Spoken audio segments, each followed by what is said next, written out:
নমস্কার, healthy habits এর চ্যানেলে আপনাদের সকল দর্শককে স্বাগত জানাই।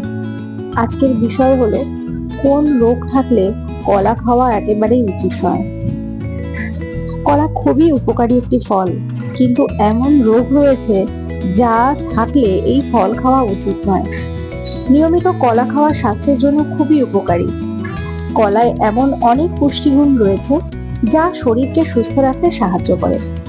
এই ফল খেলে পাচন প্রক্রিয়াও খুব ভালো হয় এবং ব্লাড প্রেশার নিয়ন্ত্রণে থাকে। কলা এমনিতেই তো স্বাস্থ্যকর, কিন্তু কিছু রোগের ক্ষেত্রে এই ফল না খাওয়ার পরামর্শ দেয় ডাক্তাররা। চলুন জেনে নেওয়া যাক কোন রোগ থাকলে কলা খাওয়া উচিত নয়। সাধারণত ডায়াবেটিস থাকলে কলা না খাওয়ার পরামর্শ দেওয়া হয়, কারণ এই ফল ডায়াবেটিসের রোগীদের ব্লাড সুগারের লেভেল বাড়িয়ে দিতে পারে। এর পাশাপাশি কিডনির রোগীদেরকেও কলা না খাওয়ার পরামর্শ দেওয়া হয়ে থাকে, কারণ এতে বেশি পরিমাণে পটাশিয়াম থাকে যা কিডনির রোগীদের ক্ষেত্রে ক্ষতিকারক হতে পারে।